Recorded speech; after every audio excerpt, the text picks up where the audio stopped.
I'm Katie Purdy. I'm Lisa, and we are your Syosset High School Adolets presidents. The song you just heard was Joy to the World, which is what we performed for the NBC Star Choir contest, in which 112 groups submitted, and we were selected for the top 3. It was arranged and choreographed specifically for us, and it was such an honor to perform it. And now we'd like to send you off on the request of Dr. Rogers with Something by the Beatles. Happy holidays!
So we're going to perform our alumni song, White Christmas, which is a song that we've been singing for 52 years.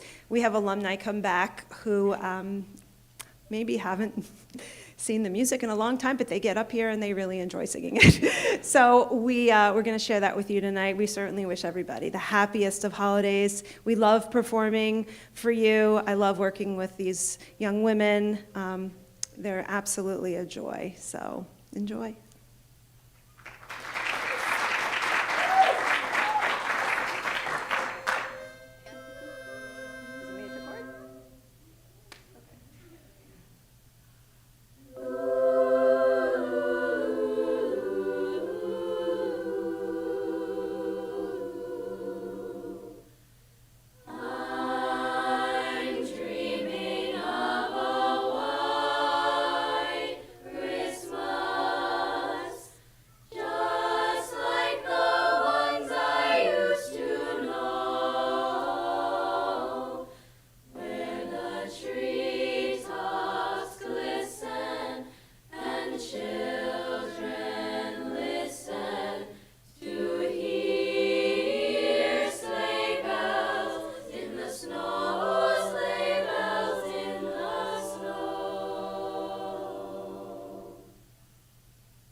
amazing performance. Thank you so much. Thank you. They sounded wonderful. Like, I can't believe it. They were so good. Thank you. Thank you. And their performance at the NISBA conference was definitely the highlight of the entire convention. I really have to say that. And they just sounded wonderful again tonight. So thank you so much for their performance. And the board is going to start the meeting, moving on to the dais. And then this is your perfect chance to make a graceful exit if you don't want to stay for the meeting. Thank you.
Okay, so the board is going to continue with the meeting, and the next item on the agenda is the approval of the minutes of the November 17th, 2025 meeting. Can I have a motion, please?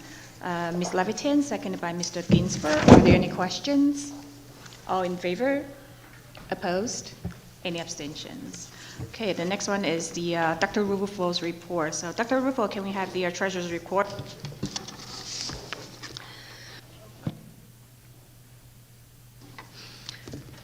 As shown in the treasurer's report, the cash on hand for the month end October 2025 was $83,678,442.53. The treasurer's report shows that all bank balances for the cash accounts were reconciled to the book balance and were collateralized in accordance with the district's banking agreements and investment policy. Thank you. Okay, thank you, Dr. Rufo. 6A and 6B can be taken together, and they're the approval of the treasurer's report and appropriation adjustments. Can I have a motion, please, Mr. Rotolo, seconded by Dr. Park? Are there any questions? All in favor? Opposed? Any abstentions? Okay, 6C, and Mr. Greco will provide an update on the November 18th Citizens Finance Committee meeting. Thank you, Ms. Chang. The Citizens Finance Committee last met on November 18th. We spoke about the facilities plan and its status. It seems to be moving along nicely. Obviously, safety and security are paramount within this plan, and items like the HPT vestibule and the SG loop, what's already been completed, are the priorities. We also spoke about the 26-27 budget, essentially a preview of that budget. It's obviously still 2025, but it's always a good reminder that our business staff stays ahead and stays nimble. So on that note, thank you, Dr. Rufo, and to your team. You guys are tremendous. And the only thing that jumped out at me that I just want to report back here is that it does appear that the state's revenues are improving. Obviously, it's early, and we don't rely that much on the state, but it's still a sizable portion of our budget. So that could be good news. And we spoke about the potential for an energy management program. It would be different than the typical energy management program you see that is normally system-based, and this would be something that would be more akin to a behavioral energy management system. It's a very early stage, but something that was discussed at our meeting, so I wanted to report back to the board on that. So that's it. Thank you, Mr. Greco. Okay, and we are going to do one thing out of the order, and that is going to be the appointment to tenure. So we are doing that first. And that's the appointment to tenure. Can I have a motion, please? Ms. Koshia, second by Ms. Falco. Are there any questions? All in favor? Opposed? Any abstentions? I just want to say congratulations to Ms. Kelly Morgan and also Mr. Alexander Herbert. Welcome to our Syosset family, and we are very, very fortunate to have you, and we look forward to having you in the district. Thank you.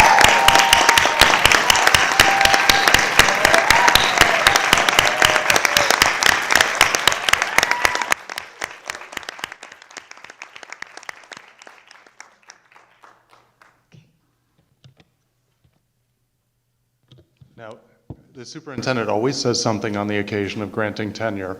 Normally, the individuals are in a very large bunch, and so you can hide from any individualized comments. You won't have that luxury tonight.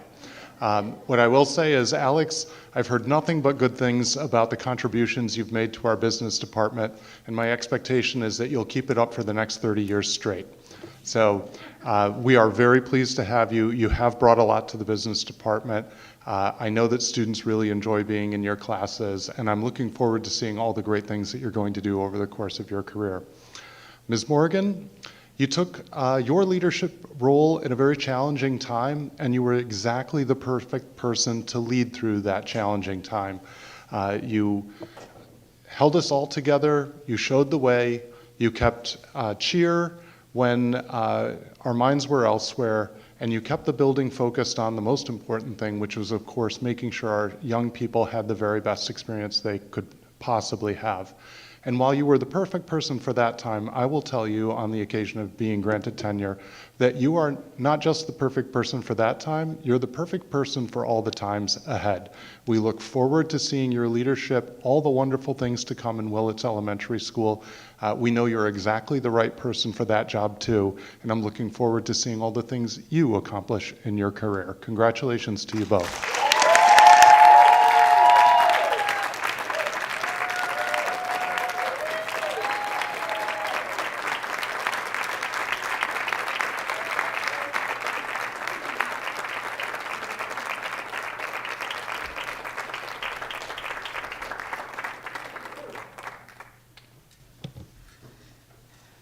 Okay, and we are going to continue with the meeting, and the next item on the agenda is the superintendent's report. Dr. Rogers.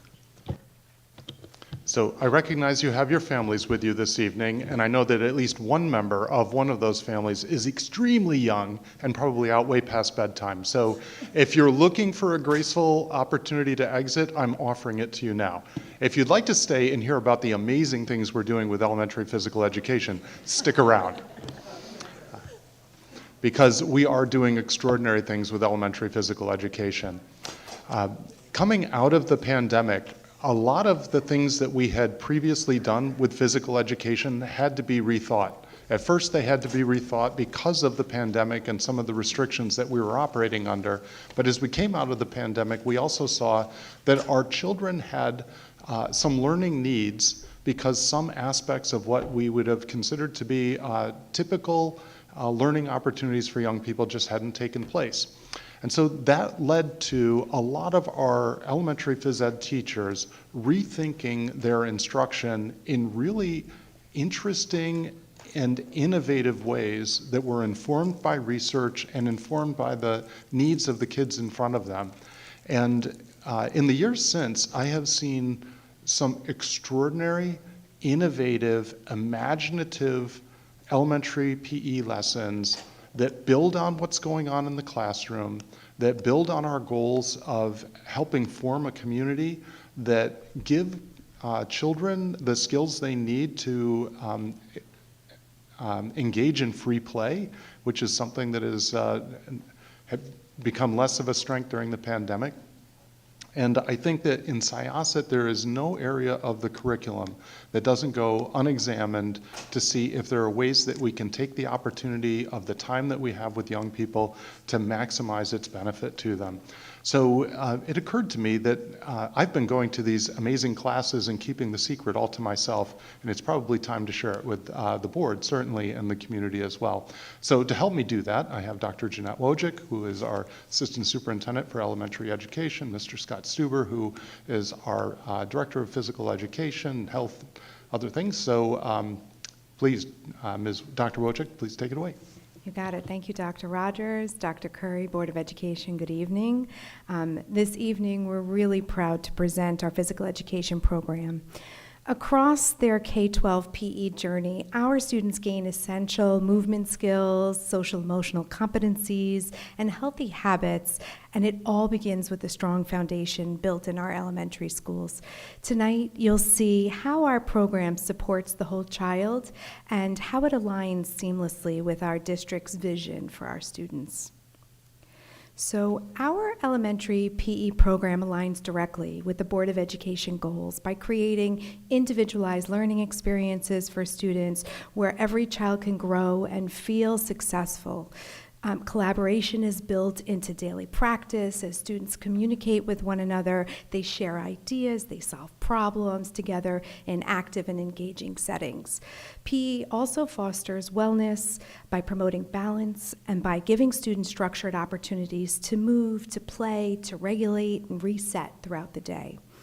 And PE also builds strong connections across the school community through cross-curricular partnerships, school-wide events, and shared movement experiences. So together, these elementary elements show how PE is meaningful and supports Board of Education goals. So this is the full story of our PE program. Everything we do is designed to build physical literacy, giving students the skills, the confidence, and knowledge to be active for life. So we begin with a strong foundation in movement, coordination, fitness, and play. And as students grow, the program evolves and progresses with more advanced skills for students. Social emotional learning is embedded throughout everything we do. We practice communication, regulation, empathy, teamwork in authentic settings. Students have an opportunity to strengthen their academics with cross-cutting opportunities that integrate reading, math, science, and social studies. And we intentionally support all learners through our universal design, differentiated tasks, and adaptive supports. And we help students develop lifelong skills, introducing a wide range of activities that encourage them to stay active beyond the school day. These 6 components work together. They form a cohesive, research-aligned program that makes Syosset an exemplar for physical education. The rest of the presentation will unpack each of these elements and show how they come alive for our students each and every day. At this time, I'd like to welcome up to the podium our Director of Athletics, Physical Education, and Recreation, Mr. Scott Stuber.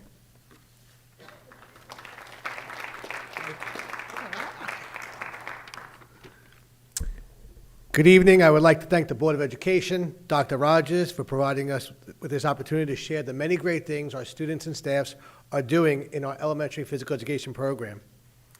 As you can see, the standards on the slide before you, I can't help but think about the portrait of a graduate.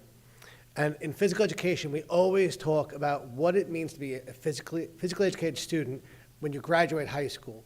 But we also do this at the elementary level. Our teachers want to see our students so they make sure they have the skills and knowledge as they transition to middle school. So these learning standards, which were adopted in 23-24 school year, really, our staff has been doing that for many years. And I'll just share a little side note from me. Joining this team 4 years ago, I was really excited to learn and work with the elementary staff, where I came from a district that was a 7 through 12. So not having the ability to work directly with the elementary students was something that I kind of craved since my student teaching experience. But I learned as a 7th grade teacher that if the curriculum is not carefully designed and the teachers aren't teaching the skills, the students will come to 7th grade for me and really, be at a disadvantage. And the one thing that I learned teaching 7th grade, which kind of developed my philosophy as an educator, is that my colleagues and I, by the end of September, could tell which school the students went to based on what they can and could not do and what they knew and how they applied things in that physical activity. I could not be more proud to say that that does not exist here in Syosset. Our curriculum effectively provides the foundational skills, knowledge, and positive attitudes necessary for children's holistic development and lifelong learning. So our curriculum focuses both on health-related and skill-related components of fitness. While both are important, the health-related components are essential for overall well-being and long-term health. The skill-related components, conversely, focus on performance, proficiency, and physical tasks or even sports. At the elementary level, we place a significant emphasis on developing skills-related components because they form the foundational skills for the many activities our students may be interested in pursuing at the middle school level and as they continue to grow and develop. Our elementary physical education classes provide a unique opportunity to engage students in all three learning domains, the psychomotor, the cognitive, and the affective. While developing physical skills has always been a central focus, there's an increasing need to intentionally incorporate cognitive learning and social-emotional growth within our physical education classes. We place strong emphasis on building positive attitudes towards physical activity, developing emotional well-being, civility and resilience in our lessons, skills that transfer well beyond the physical education classroom. By integrating strategies that promote problem-solving, decision-making, positive interpersonal skills, we can ensure that students benefit from well-rounded experiences that support both their physical development and their well-being. To speak a little bit more about that, I'd like to welcome up Bayless Elementary teacher, Mr. John Austin.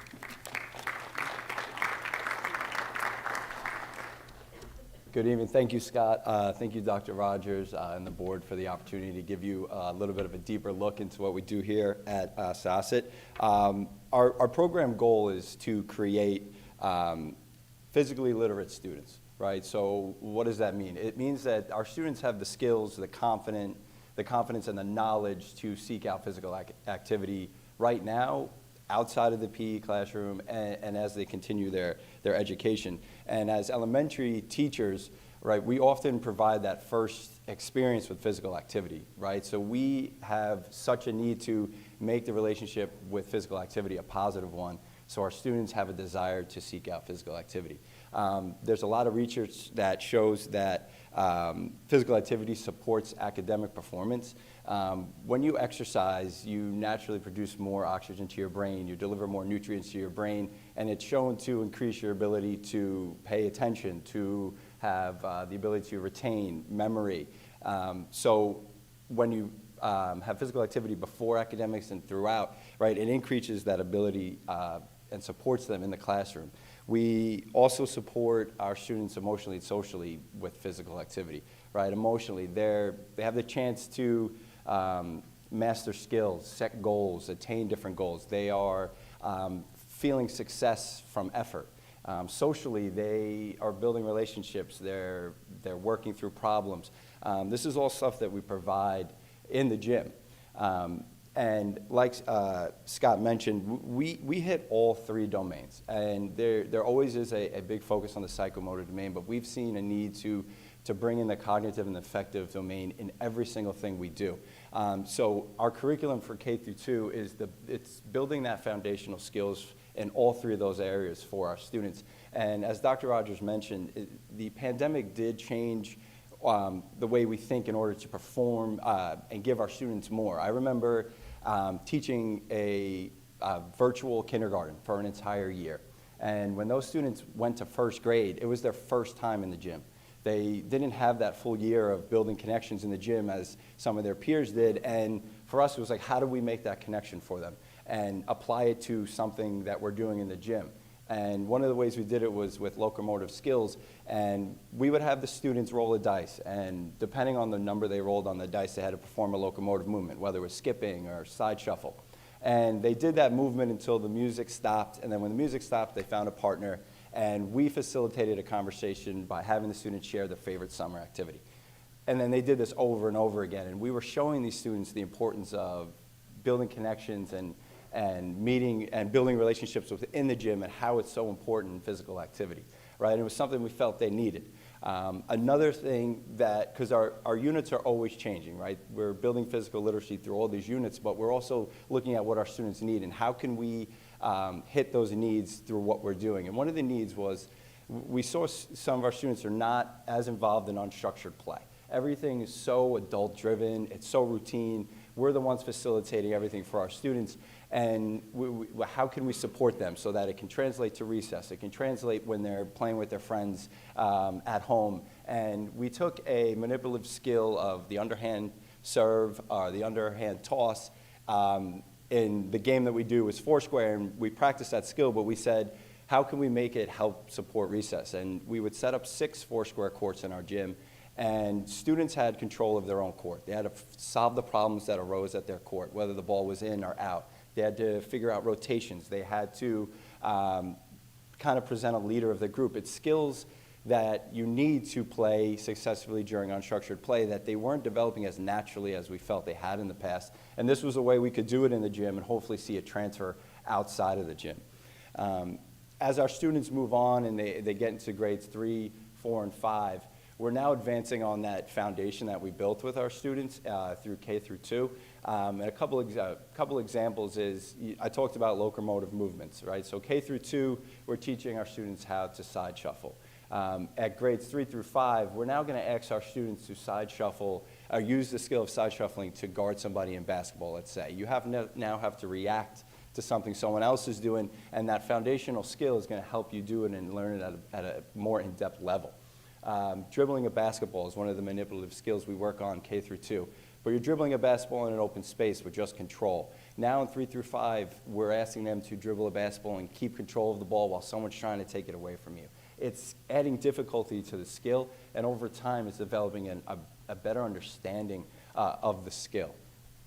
And throughout everything we do, the social-emotional aspect is embedded in all of our lessons.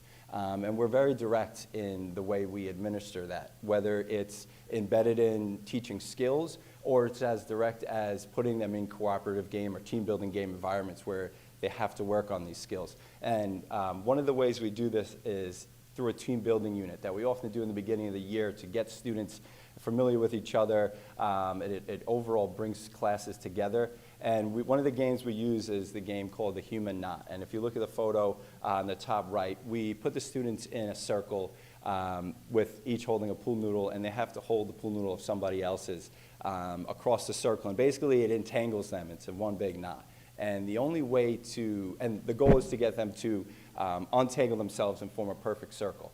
In order to do it, they have to collaborate. They have to take on perspectives of other people's ideas while they're in this environment. It is somewhat silly, so it gets them laughing. It gets them comfortable with one another. And it allows people to kind of come out of their shell a bit and share more. So it's a way to directly put them in a position to work on that social-emotional aspect other than embedding it in what we do. And just like in our units, there's different objectives for our students and when it comes to the social and emotional piece. So for K through 2 and through 5, we want them to be able to identify emotions, have self-awareness and social awareness, how others may be feeling. And one of the ways we do this in the gym is we have stations in the gym where students are performing different skills, and they're then charting their emotions while doing those activities. So for K through 2, we're just asking them to identify at one station, let's say it's you're throwing a ball at a target. How did you feel when you hit the target? Can you chart it for a kindergarten? Can you say if it made me feel happy, sad? If you missed the target, was it frustrating? Just being able to identify the emotion.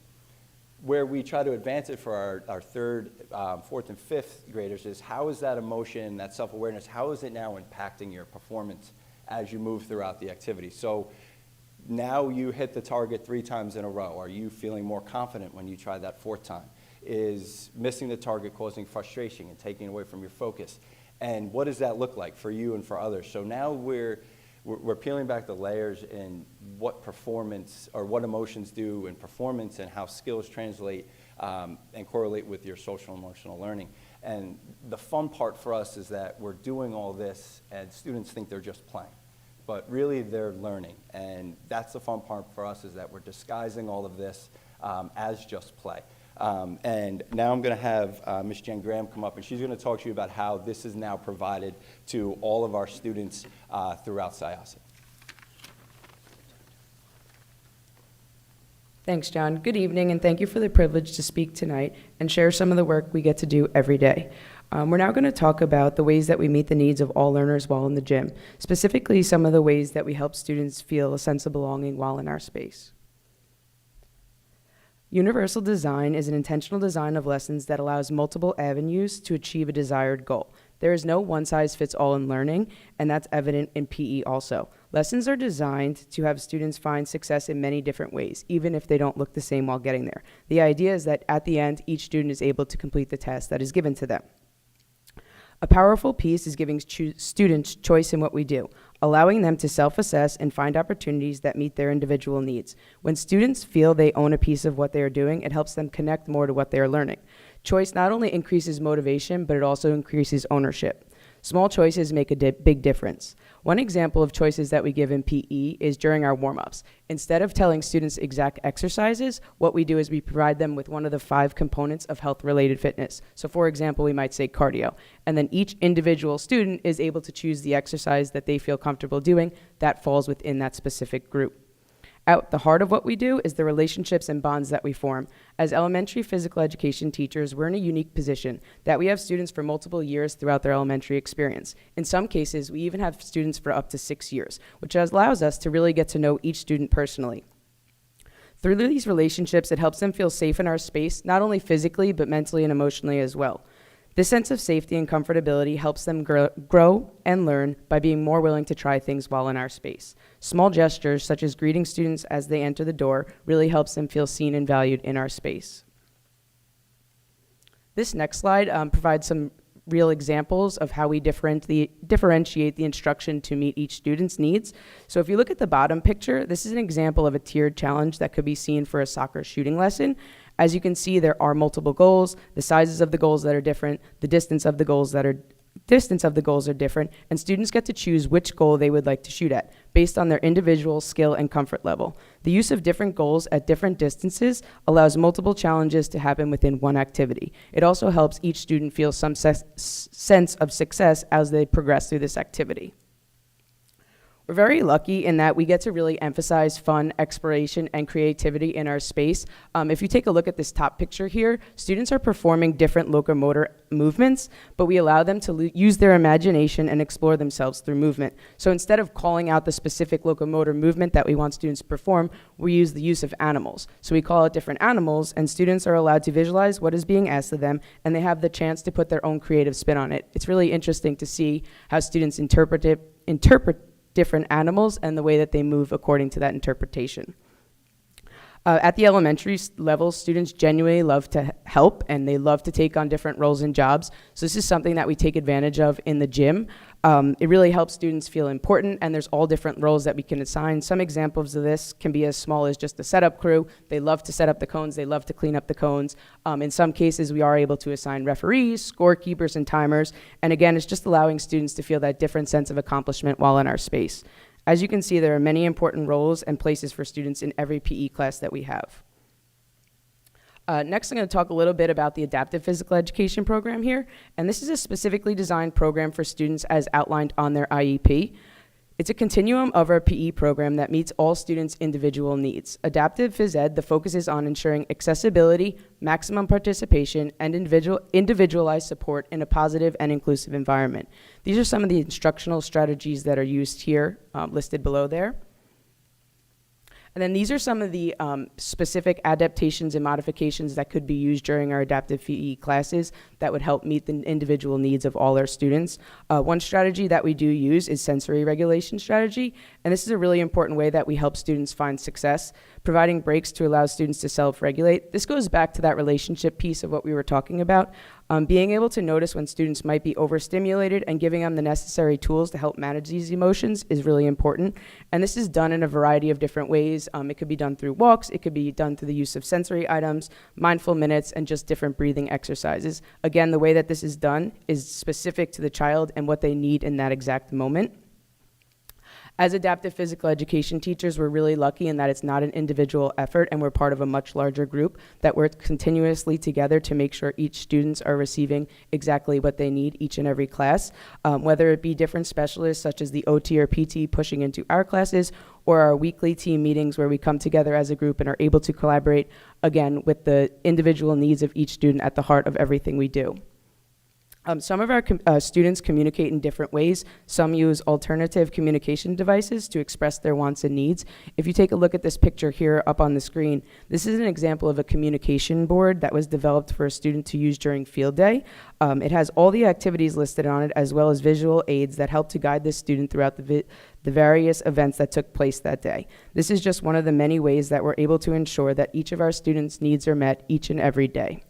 Again, thank you so much for having me here tonight. I would now like to welcome up Mr. Larry Wilkinson from AP Willits.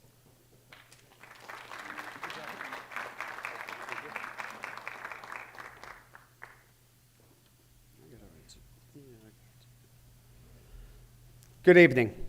Tonight I'm going to share how we bring purpose to PE by cross-cutting different subjects into our gym. Our PE program goes far beyond teaching skills and playing games. Students make connections that link the gym to the classroom and real life. In kindergarten and first grade, we build early literacy through movement. By collaborating with the classroom teachers, we are able to organize games that support what they are teaching within the classroom. One way we love to make connections is through fitness puzzles, supporting the letter identification and spelling skills being taught by kindergarten and first grade teachers. Each puzzle piece pairs an exercise with a visual of the movement. As students collect the pieces, they perform the exercises together and then work collaboratively to assemble the puzzle. We also begin connecting social studies to the sports we teach. Students explore the innovators, traditions, and global influences on the games. In grades 2 and 3, our cross-cutting connections expand. Throughout many different units, students keep score, add points, and compare totals using real-life math application through gameplay. We also scaffold literacy through different skill-based activities. One of our favorite ways to make this connection is through Scrabble-style games to strengthen spelling and word building. For example, during a volleyball unit, students would work in teams to demonstrate specific skills to earn letter tiles for each skill that they performed correctly. Together, they will use these tiles to spell key content words such as bump, set, spike, and serve.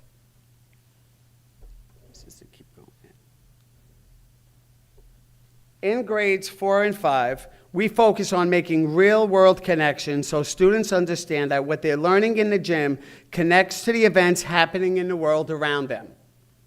For example, our 4th and 5th grade students participate in a basketball tournament which aligns with the NCAA March Madness tournament.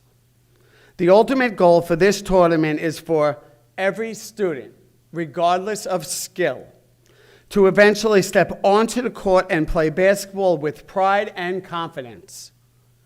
To make this possible, we structure the tournament as 3-on-3 games within teams of 6. Allowing hesitant players to ease in while still contributing meaningfully from day one.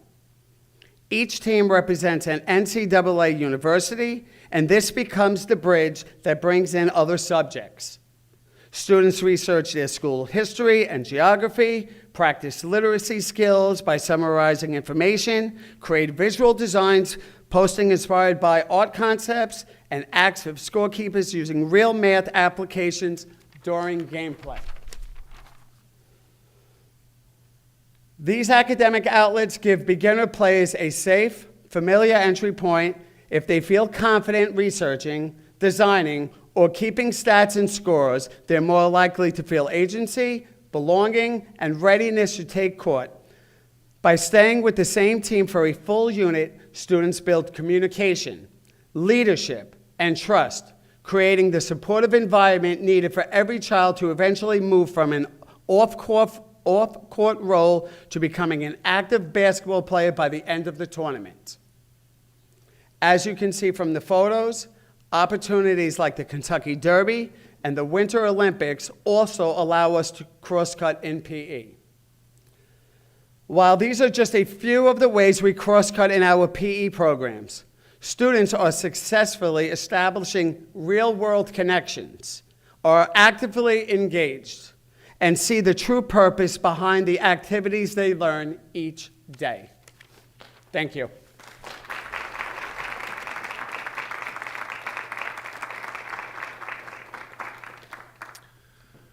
We're going back to the learning standards. The sixth learning standard has to do with the resource management.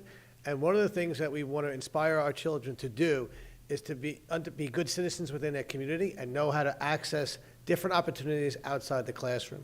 So here is a list of some of the community resources that we partner with. Many of them have permits within our district, and we try to support those organizations that support our students. We also want our students to start to understand how to evaluate other programs, because there are some programs such as dance, gymnastics, or even rowing that students are expressing an interest in, and we want to make sure they know how to, again, go out and find a place where they can continue to explore and grow.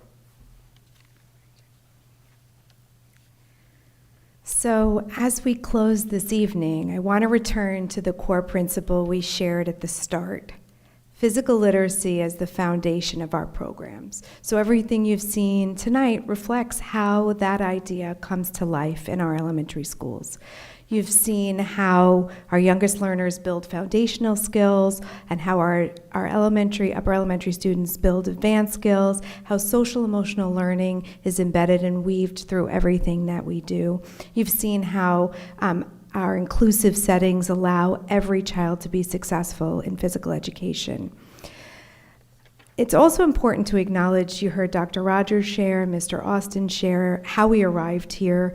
As a result of the pandemic, our teachers' innovation, creativity, and commitment to student well-being pushed them forward in powerful ways.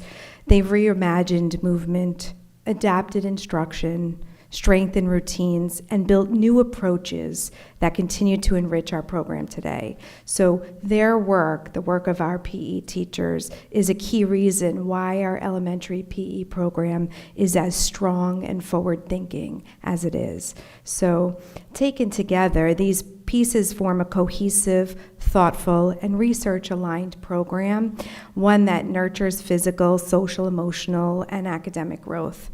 This is the heart of Syosset's approach to elementary PE, and it's a strong and meaningful foundation for our students as they embark on their K-12 PE journey. Thank you.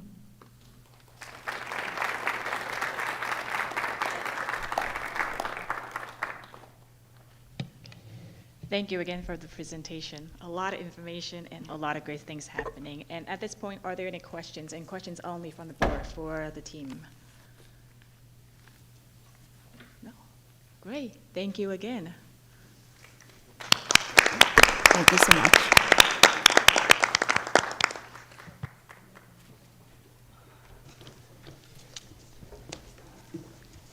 So I have the luxury of being able to go into these classrooms and see what you heard described in person. When we were preparing for our presentation to you, we were talking about what examples might be meaningful to illustrate for you what goes on in the gym. And one of the observations was made by the team that after the first year in the pandemic, our youngest learners had never seen each other without masks, and so they had a deficit in terms of being able to read facial expression, which actually turns out to be a very important skill when you're trying to do teamwork in a physical kind of setting. And so the team had to figure out ways to help students understand what they were looking at when they were looking at their peers, so that they could understand those nonverbal cues that their peers were giving. So I think it's been a remarkable journey for us. I think there's more to come, and there's no area of the curriculum in Syosset that doesn't get maximized for student benefit, and I thought you'd appreciate seeing how we've been working to realize the full potential of elementary PE. So thank you again to the team for your time and for the work that went into this presentation, and for the time and work that goes into the gym every day. Thank you. Okay. Thank you. And we have no legislative items. And the discussion item, we do have one item, and that is to select a member to represent Syosset to attend the 2026-2027 Nassau BOCES Budget Review Committee. And we are also going to select an alternate. So do we have a volunteer to attend? Okay, thank you, Mr. Ginsberg, and I will be the alternate. So in case Mr. Ginsberg couldn't make it, then I'll be attending as well. And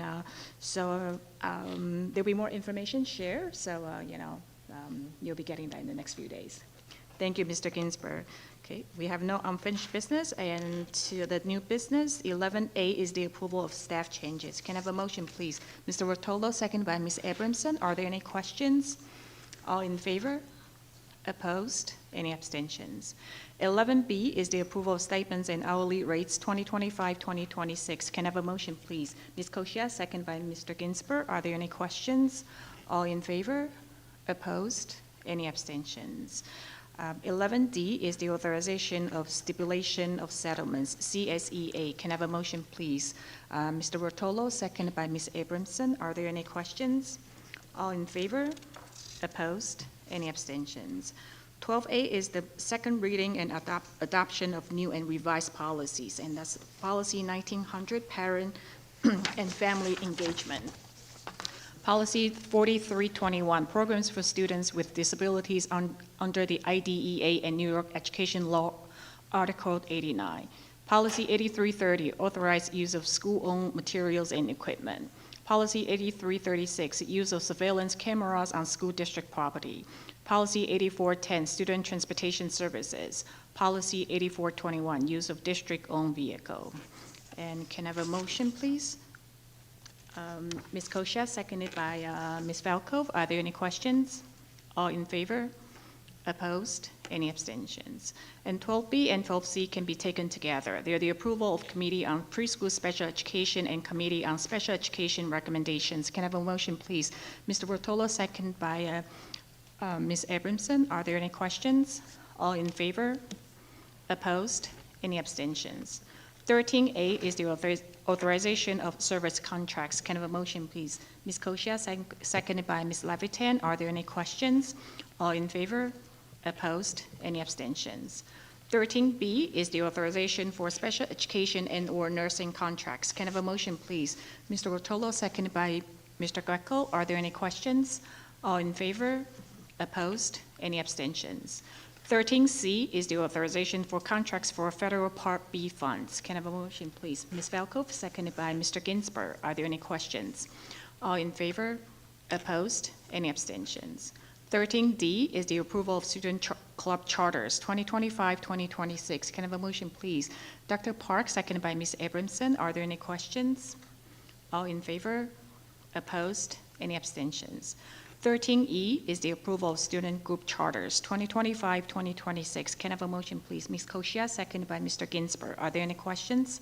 All in favor? Opposed? Any abstentions?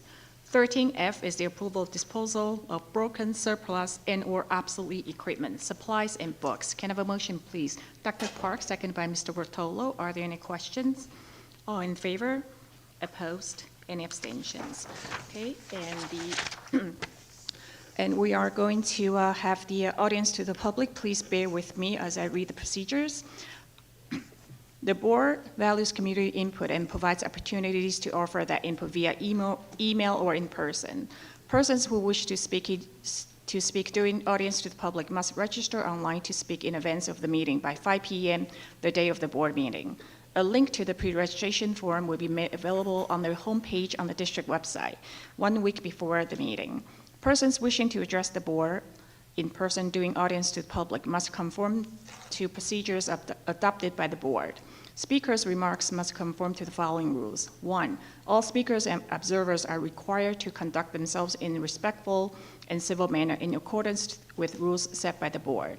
2, speakers must address the board only, not members of the audience or audience as a whole. 3, speakers must limit their comments to issues concerning school district operations, school district affairs, or board policy. 4, because of rights protected by state and federal law, No speaker may speak about an individual student or staff member, nor will the board or administration entertain questions in public regarding collective bargaining, negotiations, personnel matters, student matters, or legal matters. 5, no speaker may speak about decisions involving specific personnel or specific students. If a speaker wishes to address the board concerning specific personnel or specific students, the speaker must write to the board. 6, speakers may not use epithets, slurs, personal abuse, lewd and obscene speech, profanity, libelous speech, threats, and fighting words or gestures. Any person who violates the rules above will immediately forfeit the balance of their time addressing the board. To be recognized to speak, persons must register with their full name and address and attest that they will comply with the rules stated above. And in addition, only residents of the Sayas Central School District are permitted to address the board. Each resident will have 4 minutes to address the board, which may be extended or reduced. The board will not permit polling of the board members by speakers. After every resident wishing to speak who's had an opportunity to do so, the board and/or administration may respond to residents' questions or comments. No resident will be permitted to address the board more than once per meeting, and no one may record another member of the public in a manner that is disruptive or confrontational. And with that, we have Abigail Vose.